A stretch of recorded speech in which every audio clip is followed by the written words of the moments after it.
All right, for the last lesson, we're going to talk about sequences and parallel construction. All right, sequences are lists of 3 or more items or grammatical units, and they use a coordinating conjunction like and or before that last entry in the sequence. They also use a comma before the last conjunction to avoid confusion. Here is a meme that you may have seen before that helps illustrate the importance of that last comma. You could say, my heroes are my parents, Superman and Wonder Woman.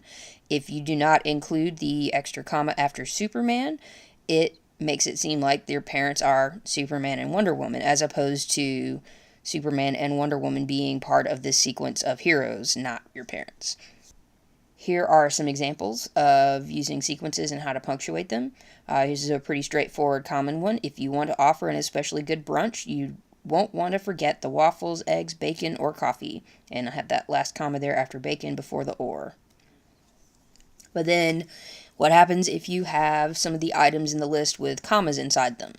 Well, then you start to separate the items with semicolons instead. So semicolons are like the powered up version of a comma, so they can separate these items that have the commas inside them. So here's one example. We need to make sure we have food for my sister, who's a vegetarian, my grandfather, who's diabetic, and my brother-in-law, who believes he is gluten intolerant. So all of those items had commas within them, and so you separate them with semicolons between the items, and then the commas inside sort of have like a lower level of power to show that they still are inside an item in the sequence. Now, every item in the sequence may not necessarily have a comma. It only takes one for you to have to use the semicolons instead. Here's an example of that. You'll need a few other items to accommodate their dietary restrictions. Non-dairy creamer, sugar substitute, that fake vegetarian bacon, which was requested by my sister, and sugar-free syrup. In especially complex sentences, you may have sequences of 2 or more verb phrases. In this situation, you have to make sure that the verb, tenses, and forms stay consistent with each other, like we talked about in the last lesson. This sometimes gets called parallel construction. You have to determine where the items in the sequence begin grammatically, and then have each item or group follow the same pattern. So here's one example of that. You need to decide if you're going to make some of these items ahead of time or wake up early and do all your prep in the morning.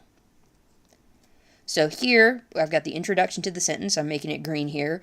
You need to decide if you are going to. And then we have the first item, make some of these items ahead of time. And then we have the second item, wake up early and do all your prep in the morning. So the make and wake up early, those are the verbs you're trying to make agree with one another. You can also check the parallel construction by skipping straight to the second part. You're going to need to decide if you are going to wake up early and do all of your prep in the morning. Make sure that agrees as well. So you can see how this gets pretty complicated pretty fast. A visual way of looking at this would be to move the introduction over to the side. You need to decide if you are going to, and then you branch it off from there, and you got 2 different ones. It doesn't really matter what order they go in, but you want to make sure that they both are agreeing with that first part of the sentence independently. So you generally want to start the new sequence items at the point where they differ from all the other items. So that means start where the wording becomes different, and then follow the pattern from that point on with all the other items. So with that same example, you need to decide if you are going to make some of these items ahead of time or if you are going to wake up early and do all of your prep in the morning. You can see how I've repeated there. If you are going to twice, you really don't have to do that. You only have to say that part once and then just pick up where the wording gets different. So you can see here I'm crossing out the repeat of if you are going to. It's not necessary to repeat it. That's why we ended up with if you are going to make up or to make some of these items ahead of time or wake up early and do all of your prep in the morning. Here's another example. My family's vacation plans include seeing the sights in Las Vegas, visiting the Hoover Dam, and going to see the Grand Canyon. So you got the first part here in green. My family's vacation plans include, and then we have 3 different items. Seeing the sights in Las Vegas, visiting the Hoover Dam, going to see the Grand Canyon. All of those begin with verbs. All of those verbs agree with one another. They all agree with the initial part. And then the only other thing about this one would be, do you really need to keep restating those verbs? Do you need all those different verbs, or could you just use one and apply it to all? So if the same verb worked for all the items, I could just start the sequence items with the locations. So I could just say my family's vacation plans include visiting Las Vegas, the Hoover Dam, and the Grand Canyon. If visiting works for all, I don't need to distinguish any further than that. I can start the sequence right there at visiting. And you can see this laid out in the branch version. You still got the agreement. They're all the same grammatical form. They agree with each other. They agree with the sort of starting point of the sentence. Here's an example from the practice test of the standardized EPE. The same example from the last lesson that gave so many people trouble.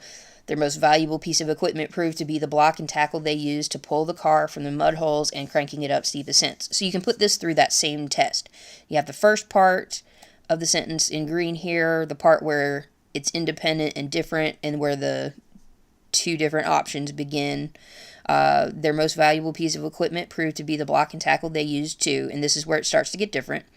You've got pull the car up from mud holes as one option, cranking it up steep ascents is the other. Now here's where you can check it against that main part of the sentence.